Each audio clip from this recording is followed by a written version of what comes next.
하나님 말씀을 함께 보도록 하겠습니다. 누가복음 함께 보죠. 누가복음 5장 우리 1절로 11절의 말씀을 저랑 같이 여러분 교독으로 하나님 말씀을 보겠습니다. 누가복음 5장 1절에서 11절의 말씀입니다. 우리 함께 읽겠습니다. 예수께서 게네사렛 호숫가에 서 계셨다. 그때 무리가 예수께 밀려와 하나님의 말씀을 들었다. 예수께서 보시니 배 두 척이 호숫가에 대어 있고 어부들은 배에서 내려서 그물을 씻고 있었다. 예수께서 그 배 가운데 하나인 시몬의 배에 올라서 그에게 배를 무태서 조금 떼어 놓으라고 하신 다음에 배에 앉으시어 무리를 가르치셨다. 예수께서 말씀을 그치시고 시몬에게 말씀하셨다. 깊은 데로 가서 그물을 내려서 고기를 잡아라. 시몬이 대답하였다. 선생님, 우리가 밤새도록 애를 썼으나 아무것도 잡지 못했습니다. 그러나 선생님의 말씀을 따라 그물을 내리겠습니다. 그런 다음에 그대로 하니 많은 고깃대가 걸려들어서 그물이 찢어질 지경이었다. 그래서 그들은 다른 배에 있는 동료들에게 손짓하여 와서 자기들을 도와달라고 하였다. 그들이 와서 고기를 두 배에 가득히 채우니 배가 가라앉을 지경이 되었다. 시몬 베드로가 이것을 보고 예수의 무릎에 앞에 엎드려서 말하였다. 주님, 나에게서 떠나 주십시오. 나는 죄인입니다. 베드로 및 그와 함께 있는 모든 사람은 그들이 잡은 고기가 엄청나게 많은 것에 놀랐던 것이다. 또한 세베대의 아들들로서 시몬의 동료인 야고보와 요한도 놀랐다. 예수께서 시몬에게 말씀하셨다. 두려워하지 말아라. 이제부터 너는 사람을 낚을 것이다. 함께 읽겠습니다.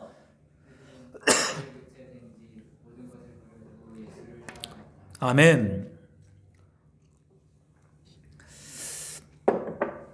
네, 오늘 우리 묵상설교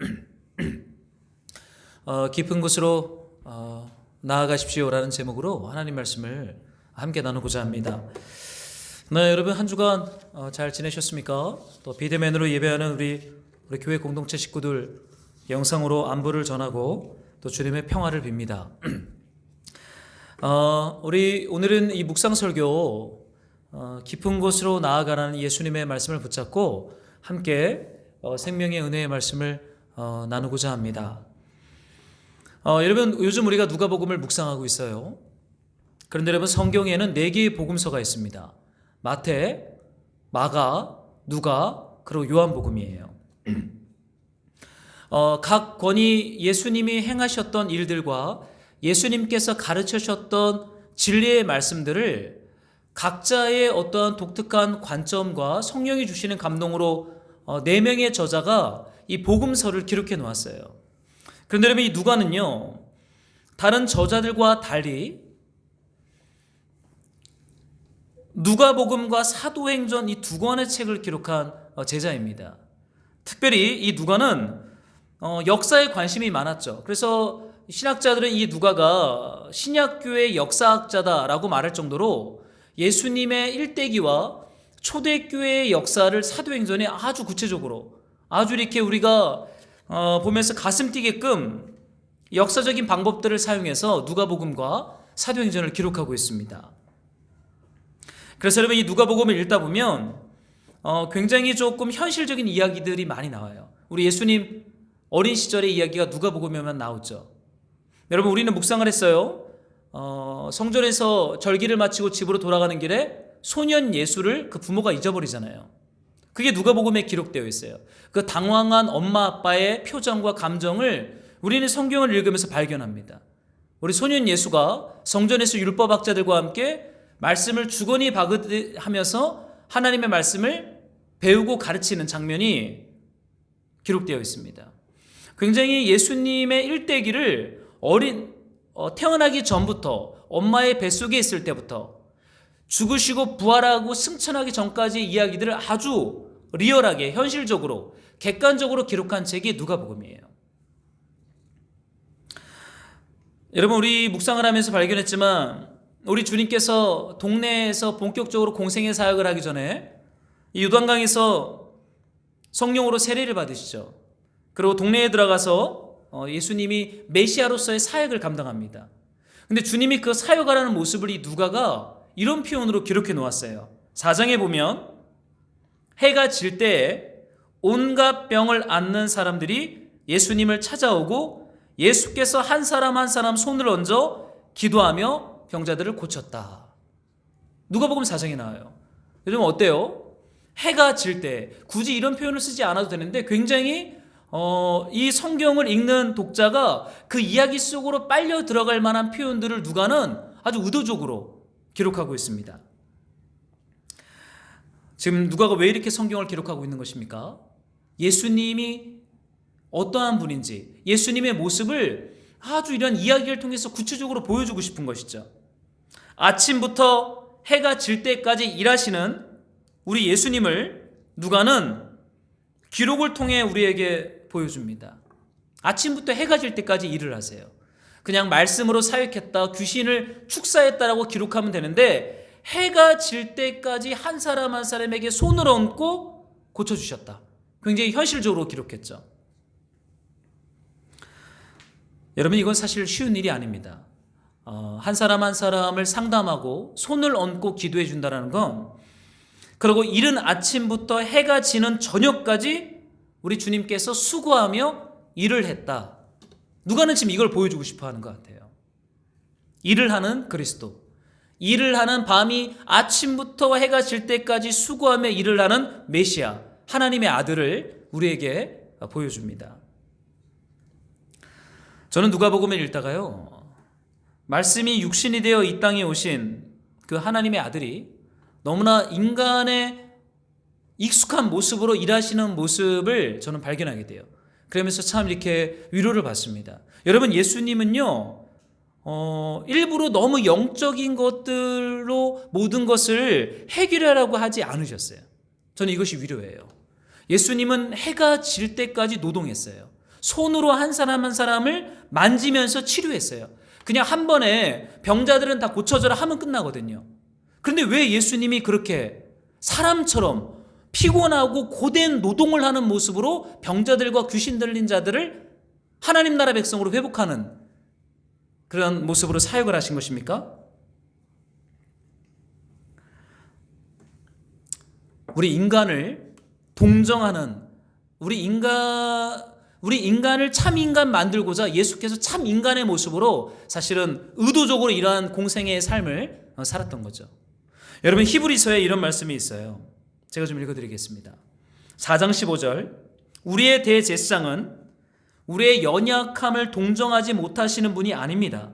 그는 모든 점에서 우리와 마찬가지로 시험을 받으셨지만 죄는 없습니다. 여러분 히브리서 기자가 예수님을 어떻게 표현합니까? 모든 점에서 우리와 동일했다. 인간이었대요. 배가 고프고 화가 나면 분노하고 기쁘면 웃고 슬프면 울고 두려워하면 두려움에 떨 수 있는 모든 점에서 우리와 동일했다. 그러나 죄는 없으셨다. 근데 그분이 어떻게 했다고요? 우리의 연약함을 동정하셨다. 여러분 예수님이 왜 아침부터 해가 질 때까지 노동자와 같은 모습으로 한 사람 한 사람을 찾아다니시고 고치시고 그냥 말씀 한 번에 끝낼 수 있는 사역을 그렇게 고되게 사역했을까요? 우리 인간의 연약함에 동참하는 것입니다. 우리 인간의 삶과 우리 인간의 약함을 동정하기 위함이라고 이 기자는 말하고 있어요. 여러분 예수님은 우리 인간의 연약함을 누구보다 아셨고 공감하셨고 긍휼히 여기는 분이세요. 사랑하는 성도 여러분, 한 주간의 삶이 어떻습니까? 고되세요? 좀 피곤하기도 하죠. 직장과 또 삶의 현장에서 살아가는 모습은 사실 그렇게 녹록지 않습니다.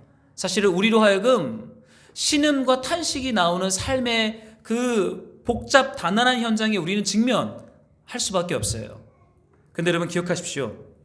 예수님이 우리와 모든 점에서 동일하게 그 모든 시간들을 경험하셨고 통과하셨다. 그래서 우리의 연약함을 동정하고 있다라는 거예요. 저는 예수님이 일하셨던 방식을 보면요, 어떠한 문제와 고통에 대하여 빠른 대답, 단번에 해결되는 대안, 해결 공식 이런 걸 예수님 제안하지 않으세요. 예수님은 그냥 그 문제 속으로 들어가셔서 같이 힘들어하셨고 고통을 당하셨으며 우리의 연약함을 그저 공감하셨고 깊이 동정하셨습니다. 모든 문제를 단번에 해결하라고 예수님 한 번도 시도하지 않으시는 그런 주님을 봅니다. 여러분, 우리 이런 주님께서요, 갈릴리 호수에 이제 오시죠. 그리고 이제 누구를 만납니까? 어부들을 만나요. 우리 인간과 모든 점에서 동일하게 사셨고, 그런 방식으로 노동을 하셨고, 그런 방식으로 삶을 사셨던 분이 갈릴리 게네사렛 호숫가에 이제 오십니다. 여러분, 그 갈릴리 호수는 어떠한 곳입니까? 갈릴리 어부들이 일하는 일터예요. 일터. 우리는 종종 성경을 읽을 때 굉장히 영적인 관점으로만 읽는데, 이 시대를 살았던 사람들에게 갈릴리 호수는요, 이른 아침에 출근하고 물고기를 잡고 밤에 퇴근하는 직장과 일터의 현장이 게네사렛 호숫가였어요. 특히 갈릴리 어부들에게는 그 중심에 한 배의 탑리더를 했던, 선장을 했던 베드로가 끼어 있습니다. 여러분, 먹고 사는 게 쉽지 않아요. 여러분, 세상에서 이 경제활동을 하면서 얼마나 많은 사람들이 버거워하는지 모릅니다. 저는 이 갈릴리 호수에서 물고기를 잡는 어부들이요, 오늘은 좀 많이 잡을 수 있을까? 날씨를 체크하고 물기를 확인하고 바람의 방향을 체크합니다. 왜냐하면 그곳에서 그들은 긴장하는 것이죠. 왜냐하면 그것이 그들의 생존을 결정하는 직장과 일터였기 때문이에요. 저는 예수님을 누가복음을 읽으면서 발견하는 것은요, 예수님은 성전에 거의 계시질 않았어요. 참 신기합니다. 여러분, 복음서를 읽어보세요. 예수님이 어디에 주로 계셨습니까? 말씀이 선포되어지고 기도가 진행되는 성전에 계시질 않았어요. 우리가 지난주에 묵상했던 엘리 대제사장과 홈리와 비느하스는 성전에만 있었는데, 이 땅의 마지막 대제사장으로 오신 메시아 그리스도는 성전에 계시질 않아요. 그분은 어디에 계십니까? 나사렛 동네, 가버나움 동네, 병에 걸린 환자의 집, 귀신 들린 청년이 사는 무덤, 맹인들이 구걸하는 성문 입구, 다양한 고통과 문제를 가지고 치열하게 살아보겠다고 몸부림치는 이름 없는 사람들이 살아가는 삶의 현장 속으로 우리 주님이 찾아가십니다. 저는 이것이 여러분 참 구약이랑 충돌되는 부분들이에요.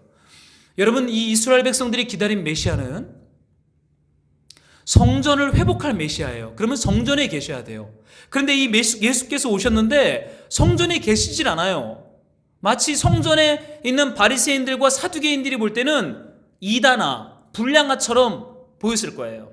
왜냐하면 맨날 세리와 죄인들과 그 시대의 깡패들과 함께 먹고 포도주를 마시고 개걸스럽게 고기를 뜯는 시정 잡배와 같은 모습으로 주님께서 길거리로 들어가는 것을 발견합니다. 오늘 주님께서요, 갈릴리 호수를 찾으세요. 그건 어부들의 일터였어요. 여러분, 예수님은 우리를 찾아오십니다. 여러분, 교회는 가는 곳이에요. 우리가 교회에 가는 것이 아니라 교회가 찾아가는 것입니다. 교회는 그리스도를 본받아서 찾아가야 돼요. 이것이 여러분 교회의 부르심이죠. 일터로, 직장으로, 고통당하는 삶의 현장으로 거기 가는 게 불편할 거예요. 우리는 그것보다는 익숙한 성전에 있는 것을 좋아합니다. 말씀이 선포되고 기도가 진행되는 곳. 그러나 예수님은 성전이 아닌 사람들의 신음과 생계와 고통이 왕노릇하는 동네와 집과 일터로 우리 주님 찾아가셨어요. 그래서 그 당시 성전의 지도자들은 예수님이 메시아가 아니라고 확신했던 겁니다. 메시아 아니야. 메시아라면 성전에 있어야지. 그러나 주님은 우리를 참 성전으로 회복하기 위해서 이러한 복음의 방식으로 우리를 찾아오신 분이 우리 그리스도세요. 여러분, 그 호숫가에 무엇이 있었습니까? 누가복음 5장을 보면 거기에는 두 척의 배가 있어요. 그리고 그물을 싣는 어부들이 있습니다. 참 누가 하는 멋있는 사람이에요. 어떻게 이러한 방식으로 예수님의 복음을 기록할까 참 새롭습니다. 두 척의 배, 그물을 싣는 어부들. 여러분, 이 말씀을 묵상하면서 그물을 싣는 이 이름 없는 어부들의 마음이 느껴지십니까? 이제 게네사렛 호숫가에 배 두 척을 세우고 거기에 물에서 발을 뺀 어부들이 그물을 씻는 거예요. 여러분, 그들의 마음이 느껴지십니까? 여러분, 배가 있어요. 어부들이 있어요. 그럼 이제 무엇이 있어야 아름다운 풍경으로 그 장면이 마무리가 될 수 있을까요? 물고기가 있어야 돼요. 그물을 씻었다는 건 일을 끝냈다는 거예요. 퇴근을 준비합니다. 퇴근하려면 뭘 가지고 가야 돼요? 수고의 열매를 가져가야죠. 저도 퇴근할 때 빈손으로 잘 안 갑니다. 이제 아이들 좋아하는 뭐 먹을 것들을 사가죠. 어젠 피자를 사갔어요. 그래서 아빠들은 수고해야 됩니다. 인생이 쉽지 않아요. 예. 교회 세우랴, 아이들 세우랴. 그래도 즐거운 것이죠. 배도 있고 어부들이 있어요. 그리고 그물이 있어요. 근데 물고기가 없어요. 팔딱팔딱 뛰는 물고기들이 등장해야 사실 어부가 참 어부가 됩니다. 물고기 없는 어부, 어쩌면 병든 것이죠. 그물은 있고 배는 있고 어부들은 있는데 물고기가 없다. 바다가 죽었거나 어부가 실력이 없는 것입니다. 물고기가 없는 텅 빈 그물, 텅 빈 배는 사실 어부들에게 고통이 되는 거예요. 상실입니다. 더 나아가 생존의 위기가 됩니다. 누가복음 5장 초반부에는요, 물고기가 등장하지 않아요. 출항을 했다가 입항을 할 때는 물고기를 가져와야 돼요. 사실 바다에는 IMF가 없거든요. 그런데 물고기 한 마리 없어요. 이건 출항의 실패입니다. 그런데 여러분, 중요한 건 뭐예요? 2절에 보니까 예수께서 텅 빈 배와 텅 빈 그물과 물고기 없는 어부들을 보셨다. 예수께서 보시니 라고 말하고 있어요. 여러분, 예수님은요, 찾아가는 분이세요. 교회는 찾아가는 공동체예요. 여러분, 증인된 우리는요, 찾아가야 돼요. 어디예요? 물고기 없는 세상에. 물고기 잡는 법을 가르쳐주러 우리는 가야 합니다. 예수님이 그러셨어요. 여러분, 한번 상상해 보십시오. 그들이 텅 빈 배, 그물을 씻는 어부들의 그 심정을 이해하려면 5절에 이런 말씀이 있어요. 우리 한번 같이 시몬이 예수님께 대답했던 이 말씀을 같이 한번 읽어보겠습니다. 함께 시작. 아무것도 잡지 못했습니다. 여기까지요. 선생님, 주님이라고 말하지 않습니다. 아직 메시아인 걸 인식하지 못해요. 선생님, 우리가 밤새도록 애를 썼으나 한 마리도 없습니다. 라고 말해요. 여러분, 밤이 새도록 일을 한 어부들입니다. 밤이 새도록. 그런데 결과는 텅 빈 그물, 텅 빈 배예요. 그물을 씻는 그 어부들의 이제 심정이 저 고백 속에서 여러분 다가옵니까? 깊은 피곤함, 깊은 공허함이 저는 느껴졌어요. 아, 밤이 새도록 수고를 했는데 물고기 한 마리 못 잡아? 그런데 퇴근 준비를 해야 되는데 배도 씻고 그물도 씻어야 되죠. 그 어부들의 그 마음이 어떻겠어요? 사실 베드로는 그 배의 선장입니다. 어부들 중에 그나마 유력했던 사람이었던 것 같아요. 배가 있으니. 그런데 여러분, 선장의 능력에 따라 물길을 선장은 체크하고 바람결을 체크해서 어디에다 그물을 내려라. 그럼 어부들이 그물을 내리는 거예요. 근데 베드로가 리더십을 발휘해서 이렇게 했는데 그 결과가 어땠어요?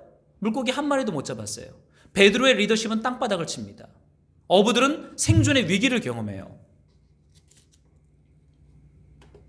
여러분, 이 어부들의 감정의 색깔들이 이제 보이십니까? 회색, 아니면 검정입니다. 아니면은 슬픈 보라일 수도 있겠어요. 사랑하는 성도 여러분, 여러분의 삶은 어떻습니까? 밤이 새도록 수고하는 일들이 있으세요? 다들 있죠? 아이 키우는 엄마들은 애 키우는 게 밤새도록 수고하는 것이고, 일터와 직장에서 감당해야 할, 밤이 새도록 해야 할 수고들이 우리 안에 있습니다. 근데 여러분, 그 수고 속에서 물고기는 좀 잡히고 있습니까? 물고기 잡는 기쁨이 있습니까? 물고기를 수확하는 그 풍성함의 열매들을 여러분 맛보고 있나요? 저희가 이제 2월에 교회를 이전을 해요. 여러분 같이 기도해주고 있는데, 1월 달부터 공사를 우리 동역자들하고 하는데 사실 1월 한 달은 저에게 정신이 없는 달입니다. 제가 이 본문 말씀을 보는데 밤새도록 수고한 어부들이 저 같은 거예요. 밤이 새도록 수고를 하는데 물고기가 없다. 그 피곤함. 사실 1월은 저한테 전쟁터와 같은 시간이었거든요. 공사를 하면 아이들 키즈룸을 만들다가 손가락이 좀 다쳐서 꼬매낼 일이 있고, 그 다음 주에는 저희 둘째가 쓰러지는 바람에 병원에 입원해서 검사를 했고, 검사하러 가는 날 전화가 왔는데 아버지께서 넘어지셔서 뼈가 부러지셨어요. 그래서 제가 둘째를 병원에 내려놓고 아버지한테 가서 아버지를 케어하고, 형님을 만나서 식사를 하는데 형님이 저에게 그 다음 주 월요일, 내일입니다, 심장 부정맥 시술 때문에 4일간 또 삼성병원에 형이 입원한다는 거예요. 이 며칠 되지 않은 이 시간 동안 온 가족들부터 해서 제 몸, 공사까지 사실은 정신이 하나도 없었어요. 밤이 새도록 수고하는데 물고기를 잡지 못하는 심정이 저는 이 본문을 묵상하는데 저에게 확 다가오기 시작했어요. 여러분, 사람은요, 수고를 하면 그 수고에 대한 열매를 맛보는 것이 하나님의 나라입니다. 원래 하나님이 디자인한 나라는 경작하는 삶에 따라오는 기쁨이에요.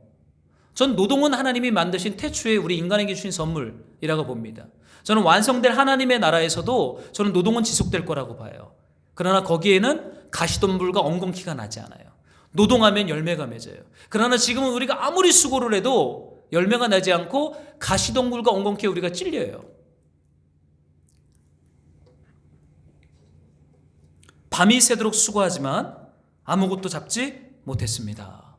여러분, 이 고백 속에 우리의 삶이 담겨져 있다면 우리는 새로운 곳으로 부름을 받고 있는 것이 분명합니다. 여러분, 세상을 여러분 어떻게 해석하는지 모르겠어요. 세상은 막히고 열매 없으면 거기 접습니다. 그거 아니라고 봐요. 그러나 하나님의 나라는 그렇지 않아요. 왜냐하면 우리는 예수께서 우리를 보고 계시기 때문이에요. 예수님이 우리를 찾아오셨고 우리를 보고 계세요. 근데 밤이 새도록 수고했는데 물고기가 없어요. 거기에는 하나님의 메시지가 있습니다. 여러분, 예수님께서 베드로에게 이런 말씀을 하세요. 한번 여러분 다 같이 우리 한 번만 더 읽어보겠습니다. 시작. 예수께서 말씀을 그치시고 시몬에게 말씀하셨다. 깊은 데로 나가 그물을 내려서 고기를 잡아라. 깊은 데로 나가라 라고 말씀하십니다. 깊은 데에 가서 그물을 내려라, 두 개의 명령문이에요. 왜요? 고기를 잡기 위하여. 이 본문을 그대로 풀면 고기를 잡기 위하여 깊은 데로 가서 그물을 내려야 된다라는 말씀입니다. 여러분, 예수님께서요, 호수의 깊은 곳으로 가라고 말씀하십니다. 또 그 깊은 곳에 그물을 내리라고 말씀하십니다. 여러분, 한번 생각해 보세요. 이 말씀이 베드로를 비롯한 어부들에게 어떻게 다가왔을까요? 복음으로 다가왔을까요? 저는 좀 아니었을 것 같아요. 왜냐하면 밤새도록 갈릴리 호수가 그렇게 넓지 않습니다. 요한복음은 갈릴리 바다라고 말하고 있지만 마가 누가복음은 호수라고 말하고 있어요. 객관적으로 볼 때는요, 바다라고 말하기에는 좁은 호수가 맞습니다. 작은 호수예요. 밤새도록 일했으면요, 거기 다 뒤진 겁니다. 더 이상 갈 데가 없어요. 깊은 데는 다 그물을 내려봤어요. 근데 또 깊은 데 가서 그물을 내리래요. 얼마나 피곤해요. 이제 집에 가고 싶은데. 여러분, 예수님께서 가리키시는 그 깊은 곳이 어디일까요? 갈릴리 게네사렛이라고 불려지는 갈릴리 호수 어딘가에 있는, 좌표에 따라 있는 그 깊은 곳일까요? 예수님이 말씀하시는 이 본문의 진의가 뭐예요? 분명한 것은요, 깊은 곳에 가면 물고기를 잡을 것이라는 확신 가운데 주님께서 베드로에게 이 말씀을 주시는 거예요. 깊은 데로 가서 그물을 내리면 고기를 잡을 것이다. 예수님께서 생각하시는 깊은 곳은 물고기를 잡을 수 있는 곳입니다. 텅 빈 배와 텅 빈 그물과 텅 빈 마음에 팔딱팔딱거리는 생명의 물고기가 가득 채워지는 장소가 깊은 곳이에요. 그곳으로 가래요. 새로운 곳으로의 초청이죠. 사랑하는 성도 여러분, 밤이 새도록 수고하는데 물고기가 없다면 이 예수님의 말씀을 들어야 합니다. 깊은 곳으로 가셔야 돼요. 열심을 내고 수고를 내고 악다구니를 부릴 때가 아니라는 것이죠. 예수님께서 말씀하시는 그 깊은 곳이 어디입니까? 질문을 던지게 돼요. 아마 베드로를 비롯한 어부들은 갈릴리 호수를 막 봤을 거예요. 예수님의 눈빛과 손짓이 가리켜 주시는 곳이 어디일지. 근데 저는 예수님이 바다를 보고 말씀하시지 않았을 것 같아요. 이 누가복음은요, 누가가 특별한 관점을 가지고 썼는데요. 이 누가복음 4장과 6장을 보면 여러분 예수님께서 제가 시작하면서 말씀을 드렸을 겁니다. 예수님도 일을 했다고. 요한복음에 가면 예수님이 그런 고백을 하죠. 내 아버지께서 지금까지 일하시니 나도 일한다. 예수님에게 그 일은 무엇입니까? 하나님의 나라, 이 땅에 임한 그 하나님 나라에 깨어지고 으그러진 하나님의 백성들을 초청하는 일이에요. 이 초청하기 위해서 병든 그들의 집에 신방 가셨고 귀신 들린 자들의 무덤에 찾아가셨고 힘들지만 한 손으로 안수하면서 그들을 고치죠. 그 일이 뭐예요? 이 땅에 임한 하나님 나라로 그들을 초청하는 것이, 이게 예수님의 일이었어요. 근데 여러분 예수님이 일하는 패턴이 있습니다. 누가복음은 그 패턴을 잘 보여주고 있어요. 요단강에서 세례를 받고 나사렛 동네, 가버나움 동네에 가서 열심히 복음을 전해요. 그리고 누가복음 4장 42절에 보면 날이 새니 이른 새벽 예수께서 나가셔서 외딴 곳으로 가셨다. 이렇게 한 단락이 끝납니다. 또 주님께서 이 게네사렛 호숫가에서 베드로를 비롯한 어부들을 만나서 사역해요. 그리고 그 단락이 끝나는 5장 16절에 가면 예수께서는 외딴 데로 물러가서 기도하셨다. 외딴 데가 나옵니다. 그리고 누가복음 6장 12절에 가면 예수께서 기도하려고 산으로 떠나가서 밤을 새우면서 하나님께 기도했다. 그리고 12사도를 불러요. 그리고 팔복이라는 하나님 나라의 참된 복이 무엇인지를 가르칩니다. 여러분 예수님이 일하시는 패턴이 보이십니까? 동네에서 일하시고 외딴 곳에 가서 홀로 있다가 또 동네 속에 가서 일하고 또 외딴 곳에 가서 일을 마치십니다. 여러분 예수님은 일을 외딴 곳에서 시작하셨어요. 우리 하나님이 창조할 때 하나님의 일하셨던 패턴을 여러분 기억하십니까? 저녁이 되고 아침이 되니 이는 첫째 날이라. 우리 하나님이 일하시는 패턴은 저녁이세요. 저녁이 이스라엘은 하루의 시작입니다. 우리는 낮이 하루의 시작이지만 유대인 히브리인들의 세계관은 저녁이 시작이에요. 저녁은 가만히 멈추는 시간입니다. 외딴 곳이에요. 예수는 그 하나님의 일하는 패턴을 닮아 나도 일한다. 어떻게 일하냐? 외딴 곳에서 일을 시작하세요.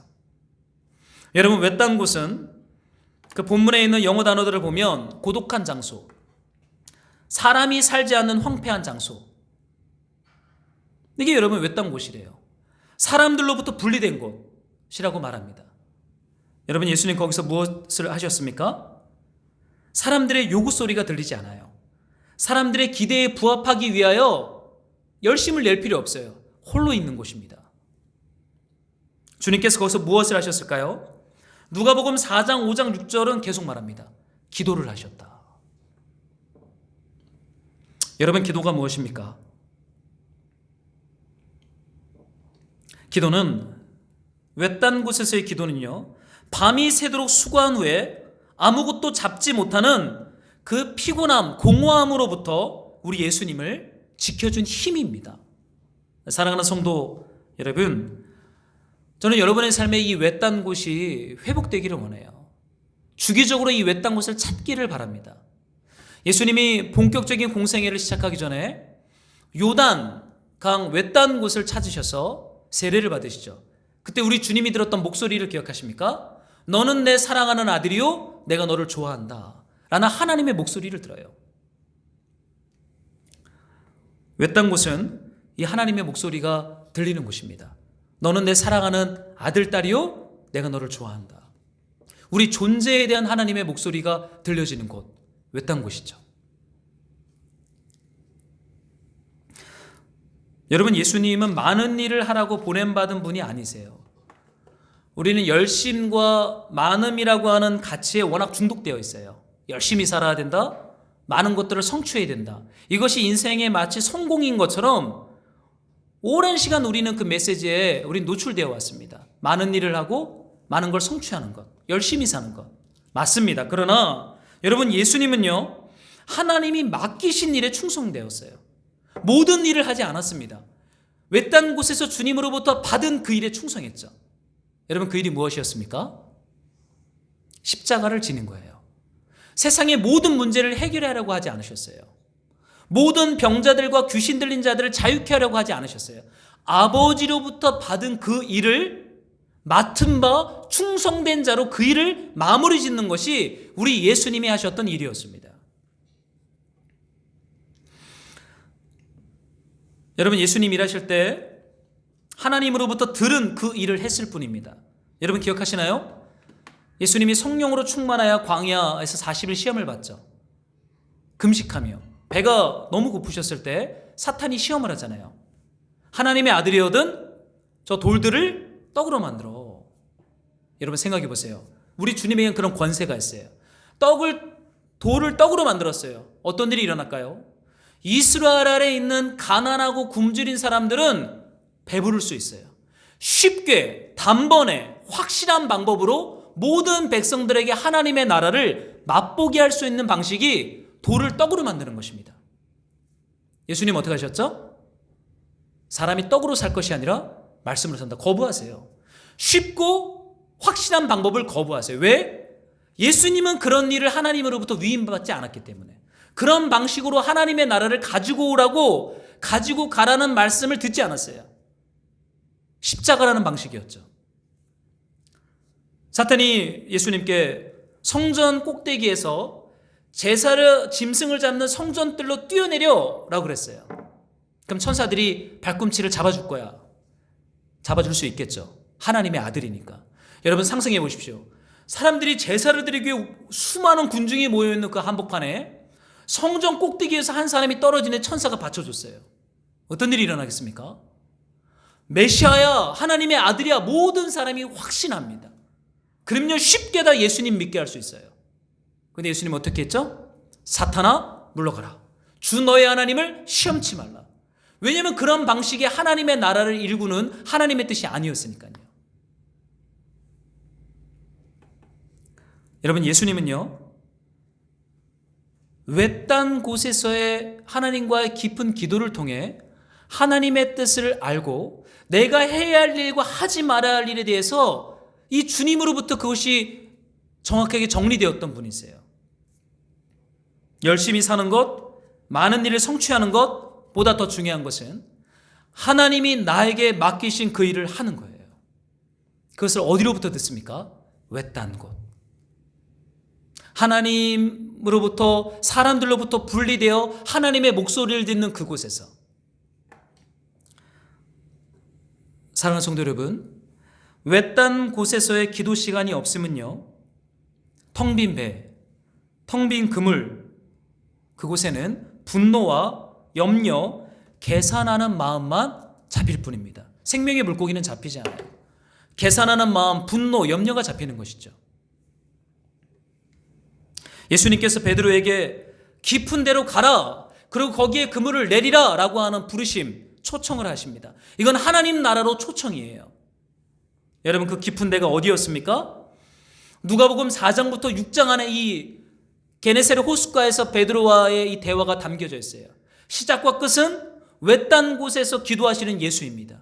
여러분, 깊은 곳은요, 예수님이 찾으시는 그 외딴 곳, 예수님을 따라서 그곳으로 오라고 하는 하나님의 초청입니다.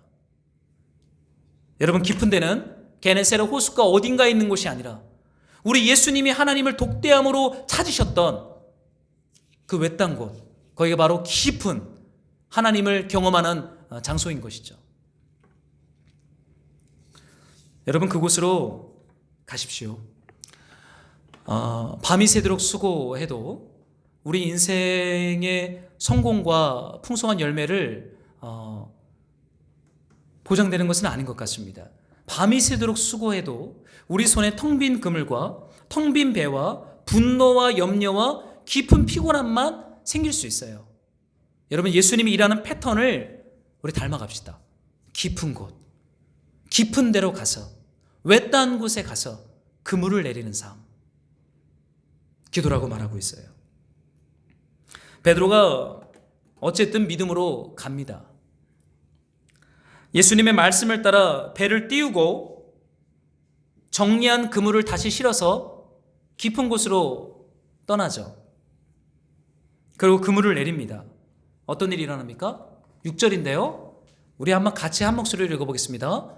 함께 시작. 그물이 찢어질 지경이었다. 그대로 순종하죠. 깊은 데가 어딘지도 모르고 베드로는 그냥 말씀에 따라 가요. 그리고 그물을 내립니다. 그랬더니 얼마 되지 않아 많은 물고기 떼가 걸렸고 그물이 찢어질 지경이 되었다. 굉장히 과장법을 쓰고 있죠. 얼마나 물고기가 많았길래. 뭐 어떤 사람들은 153 그렇죠? 153 모나미 말씀으로 했더니 사업이 대박이 났다. 그렇게 간증하면서 모나미 사장님 다니셨죠. 그걸 말하는 건 아니죠. 하나님 말씀에 순종했더니 우리는 인생과 삶에 대박이 났다. 그렇게 결과론적으로 이 말씀을 적용한다면 그건 깊은 곳이 아니라 또 밤이 새도록 수고하는 낮은 물가에서 첨벙첨벙 되는 어린아이와 같지 않을까 생각해 봅니다. 여러분, 저것은 우리네 삶에 찾아오는 성취적인 결과를 말하는 것이 아니에요. 왜냐하면 베드로가 물고기를 엄청 잡아요. 텅 빈 배에 물고기가 가득 차요. 그물이 찢어져요. 우울함과 실패와 패배가 많았던 동료들에게 환호성, 기쁨의 환호성으로 도와줘! 어부들을 부릅니다. 그것만 본다면 우리는 그 다음을 더 볼 필요가 있어요. 8절에 보니까 베드로가 이런 고백을 해요. 예수의 무릎 앞에 엎드려서 고백하기를 주님, 나에게서 떠나 주십시오. 나는 죄인입니다. 많은 물고기와 가득 찬 배와 찢어질 정도로 잡힌 물고기들, 이것이 깊은 곳으로 가는 것에 대한 열매인 줄 알았더니 그 뒤에 베드로가 예수 앞에 엎드리고는 선생님, 선생님 2번 했는데 이제는 주님이라고 고백합니다. 그리고는 나를 떠나 주십시오. 나는 죄인입니다. 한 번도 경험해보지 못했던 존재의 변화가 일어납니다. 내가 잘 나가는 어부이고 힘 있는 어부인 줄 알았는데 주님 말씀을 따라 깊은 곳으로 갔더니 내가 죄인이구나. 내가 하나님이 없이는 정말 무력한 죄인이었구나라고 하는 것을 이 베드로가 깨달아요. 그러고는 이분이 메시아구나, 하나님 나라의 왕이구나, 주님이구나, 새 고백을 합니다. 삶의 열매의 결과의 변화가 아니라 우리 존재, 영혼, 믿음의 고백이 완전히 새로운 고백이 일어납니다. 사랑하는 성도 여러분, 깊은 곳에 가서 말씀을 따라 그물을 내리면 물고기를 잡습니다. 찢어질 정도로, 배가 흔들릴 정도로. 그러나 그것은 비교되지 않는 주님의 임재를 보여주는 것이죠. 그 임재 앞에서 우리 존재가 얼마나 하나님이 없이는 아무것도 아닌 존재인지를 깨닫는 거예요. 저는 이 생명의 은혜가 좀 우리 안에 있으면 좋겠어요. 여러분, 밤이 새도록 수고했는데 열매가 없다. 그 열매는 무엇이에요? 하나님 없는 것이죠. 하나님의 생명과 하나님의 말씀과 하나님의 임재가 없다. 어쩌면 그건 인생이 실패한 것인지 모르겠어요. 아무리 물고기를 많이 잡았어도 그것은 하나님, 이미 임한 하나님 나라에, 이미 하나님 나라가 임했거든요. 그 하나님 나라 관점으로 볼 때 그건 실패한 어부입니다. 하나님의 나라가 임하지 않았다면 성공한 어부일 수 있겠지만 지금 하나님 나라의 왕이신 예수가 와 있는데 물고기만 많이 잡았고 그 예수를 바라보지 못해요. 주님으로 인식을 못해요. 그거 진짜 가난한 것이죠. 텅 빈 배요, 텅 빈 그물인 것이죠. 그러나 베드로는 깊은 곳, 말씀에 순종하여 깊은 곳에 갔더니 눈앞에 있는 이분이 선생님이 아니라 하나님 나라의 주, 왕이라는 고백과 함께 그분 앞에 바짝 엎드리며 그분을 따라가는 제자의 삶이 돼요. 주님께서 말씀하시죠. 두려워하지 말아라. 이제부터 너는 사람을 낚을 것이다. 사람 낚는 업으로 부르세요. 사랑하는 성도, 교회 식구 여러분, 우리네 삶의 일하는 패턴에 여러분 외딴 곳을 꼭 갖다 놓으십시오. 이건 의지적인 면이 많이 요구되어지는 것 같아요. 자연스러운 성령의 이끌림이 아니라 이미 임한 그 하나님 나라의 초청 앞에서 우리가 의지를 드려야 되죠. 저도 이걸 어떻게 해야 될지 참 고민입니다. 해야 할 중요한 일들이 너무나 많아요. 너무 바빠요. 그러나 중요하고 바쁠수록 예수님보다 바쁘겠어요. 외딴 곳으로 가셔야 합니다. 깊은 데로 나아가서 그물을 내려야 합니다. 그래서 물고기를 잡아봐야 또 물고기를 잡아요. 물고기 잡아본 사람이 물고기를 잡아요. 여러분, 주님의 말씀과 임재와 생명의 은혜가 있는 그 깊은 곳으로 우리가 나아갑시다. 저도 이 말씀 앞에서요, 내가 내 삶의 패턴을 바꿔야겠구나. 내가 너무 우선순위를 지금 착각하고 있구나. 회개했습니다. 그리고 다시 깊은 곳, 외딴 곳을 내가 빼앗기지 아니하리라. 이 고백을 좀 공사를 하는 와중에 좀 고백하게 되었어요. 사랑하는 성도 여러분, 하나님이 우리를 사람 낚는 업으로 부르세요. 우리를 찾아가는 교회로 부르십니다. 저는 이 영광의 부르심 앞에 우리가 주님 앞에 그렇게 풍성함을 경험하는 한 주가 되기를 주의 이름으로 축복합니다. 우리 한번 같이 찬양하고 함께 기도하기를 원해요.